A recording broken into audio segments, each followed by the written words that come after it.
All right.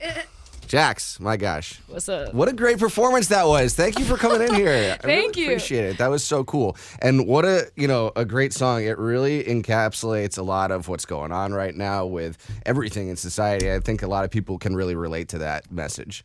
Thank you. I think I didn't say much new, but I feel like I got lucky that I got to live in a time to see a body positivity movement that didn't exist when I was younger. So it's cool. I'm hopping on board something that people have been rallying for a long time. So well, it's like the more times you put out the message in a different way with a different kind of metaphor, the more people that you can really affect with it.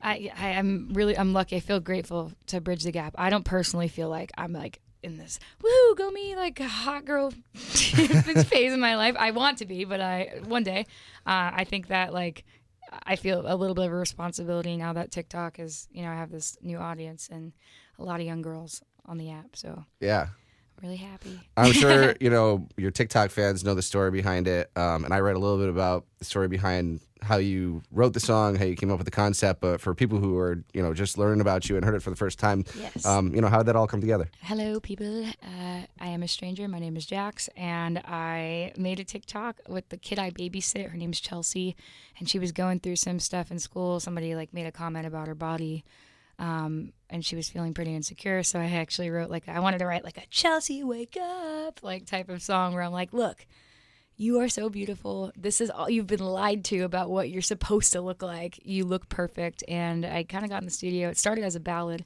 kind of how I just did it now. God, I wish somebody, and it turned into God, I wish somebody would have told me. Kind of punky, ragey song, basically about how Victoria's Secret is that she's this creepy old man who lives in Ohio, designing the perfect body.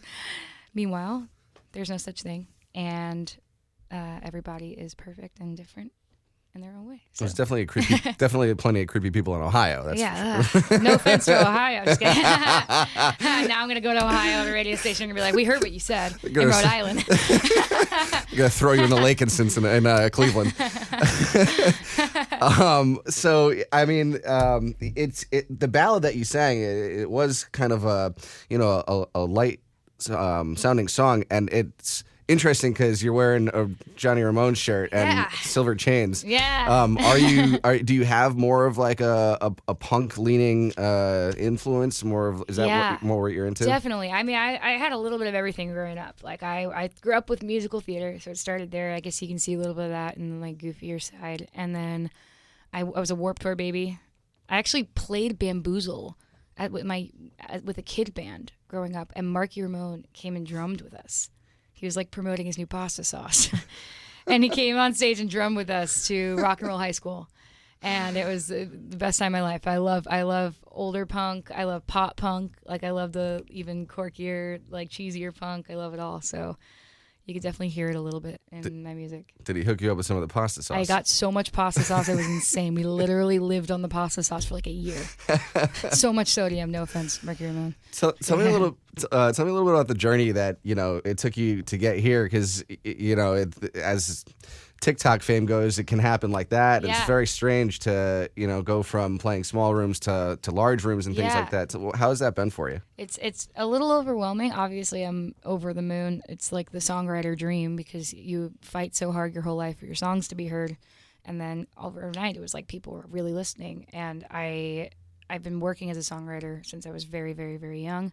Went through a million different chapters, you name it. Those punk bands growing up, TV, and trying for people to listen to music. Please listen to my music. And then I put something on TikTok that's super goofy. For the first time, it was authentically goofy myself, not trying to be mysterious or too sexy or anything. So it's just, I think the numbers are difficult for me to process without meeting people, because it's you can't really picture people in a room, and that's what makes it tricky for me. But when I get to meet the girls and their moms, and I get to see people singing my lyrics in person, that's the part that is the goosebump moment for me. So I'm really happy. Good times. I know we on the morning show a couple of weeks ago, we did a thing that said 45% of people under the age of 15 or something want to grow up to be influencers, and they want to use social media. It's just some astronomical number. I know that my co-hosts' kids both want to be influencers when they grow up. What? So I know there's a lot of people who are listening a lot of kids who are listening saying, well, you know, how did she do it? How can I do it? And it sounds like your message is to be yourself. Literally. I mean, like, it's TikTok. It's a very unique app in the sense that, like, I think people started using it when we were all in a really vulnerable, kind of gross place. Like, we were in a pandemic, in our sweatpants, forced to be ourselves in our daily routine, forced to be vulnerable with our partners and people we were with or alone, right? And we got on the app and nobody really wanted any glitz and glam or smoke and mirrors. We all just wanted to, like, know we weren't alone in this very, very difficult time. And I think all of the authenticity in everybody's art came out, right? And it's an app where you can actually be in your bedroom in your sweatpants with a hoodie on, singing your songs or showing your painting or your comedy, this or that, like, from anywhere at any age. So I think, like, if you want to be an influencer, what is it that you do that influences? Just post it and be 100% you, because I think people can kind of see through when you're trying too hard. Does that make sense? I mean, you look at artists like, you know, Lil Nas X or Dove Cameron or even Lil Dicky, Yeah. who put their authentic selves forward, and people really connect with those personalities. Yeah. And I see that in JoJo Siwa now. That's like JoJo, really cool. I mean, for she actually always has been like 100% like rainbow and excitement. Like, that's who she is in person, which is kind of cool. That's awesome. But yeah, no, I love the Dove Cameron song. I love Lil Dicky. I'm seeing like a lot of my favorite artists go on TikTok and be like 100% themselves, no makeup and stuff. Lizzo's one of them. Like, Lizzo went on TikTok and did a whole like piece about how she feels about her body and her journey with like feeling good and healthy, right? And then that was really cool for me to see.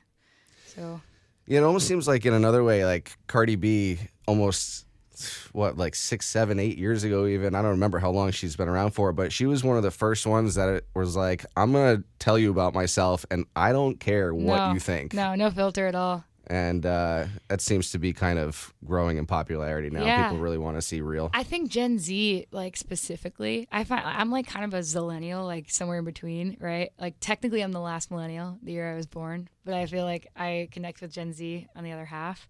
Gen Z, like, to the core, like the proper Gen Z kids are like really, really smart. They can like see through anything, down to like little facial gestures. Like, they'll know if you're lying. So they'll call you out on your BS. They're always making fun of the millennials, right? But it's because they literally were born into a generation where it's like they were born with a phone in their hand or an iPad, and they're so overstimulated with all of the BS, right? And then they know it when it's real and when it's not. Unlike us, I feel like we weren't able to like see through all the BS. At least me, anyway. I guess how do you take a break from it, because you can't do it all the time? That, my friend, I have not figured out. That's something I'm still trying to work on. I gotta like put my phone on airplane mode. Yeah, you can play the piano. You can't be on your phone on TikTok while you got your hands on the piano, right?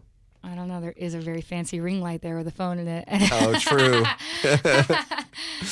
Oh man, always on. But hey, we appreciate it, and listen, we really appreciate you coming in here and support you, and can't wait to hear Victoria's Secret all over the radio. Thank you for supporting it and giving my music a chance, and I hope you like it. I hope you feel it too. You're like, I'll eat that donut. Awesome.